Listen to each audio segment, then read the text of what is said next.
One of the original shows on my list of lost and found content was the hit TNT show Leverage. Thankfully, after a few years, majority of the cast, creators, and producers have returned for this summer's premiere of Leverage Redemption. The following video will be a comprehensive video of what to expect in the show, as well as a modest wish list of what I hope to see in the show's run. If you're interested in me reviewing the show, please smash the like button. If we can get this video to over 200 likes, I'll do my best to get a press screener and give my spoiler-free thoughts on the return of our favorites.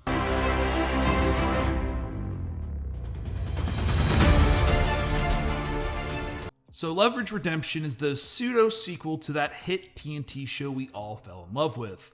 The show will premiere on IMDBtv for free this July 9th to be specific.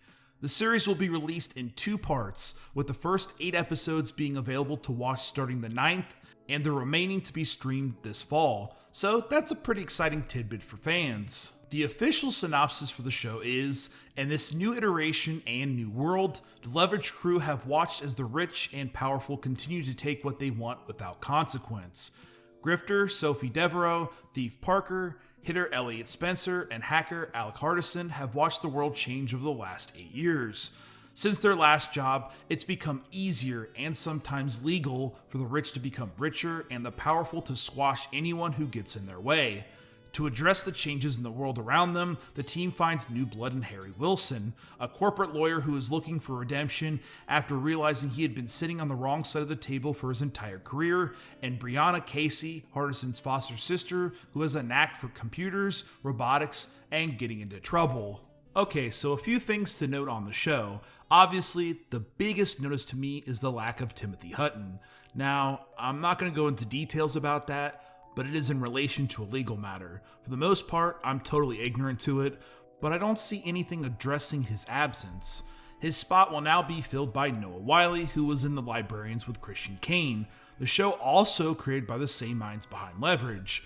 From what I'm gathering, it feels like the show's title of Redemption will focus on Noah Wyle's Wilson character seeing the world from a different aspect and changing. It should be noted that the final episode to be released in part 1 of the series is called The Mastermind Job. The crew finds that someone is impersonating as Nathan Ford and has written a memoir as Nate.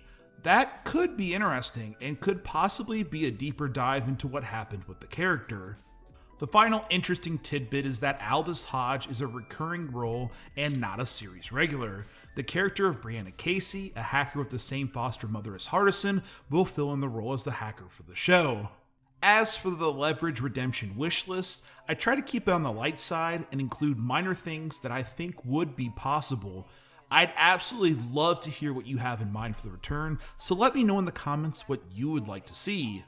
First off, I'd love to see the return of a few characters, primarily the character of Sterling. Sterling was a wonderful antagonist turned protagonist to the crew and, in my opinion, should have been Nate's replacement. But if somebody like, hello, Nate. Sterling. Regardless, seeing him return would be great. The same could be said for Jeri Ryan's character of Tara Cole. Jeri Ryan had wonderful chemistry with the cast and is a name that could bring extra butts to streaming seats. Secondly, while I won't get into the reason why Hutton isn't returning, or at least not confirmed, I do hope it is somewhat explained why he isn't with the crew. It doesn't make a lot of sense that Sophie is back, but he isn't?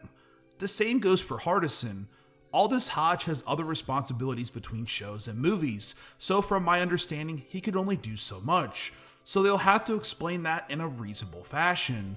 The hard part is the original cast is the one we fell in love with, and so with the Leverage name attached, it's going to be difficult to assimilate these new characters.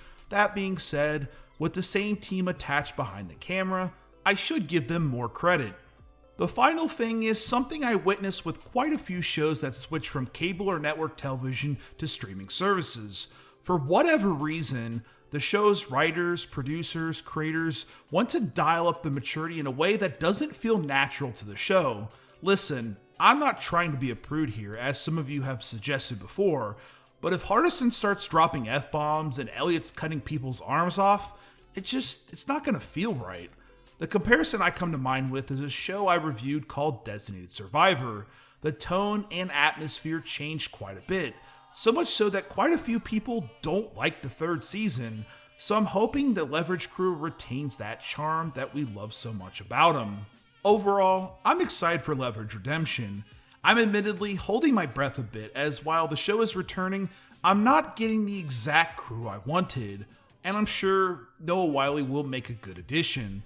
The world's current economic state will make for great Robin Hood stories that the crew is known for, and I highly expect episodes on people like a Jeff Bezos or Elon Musk. Regardless, I'm excited and you should be too. Let me know in the comments what you're most excited for. Hit the like button if you want me to review the revival, and I'll see you on the next video.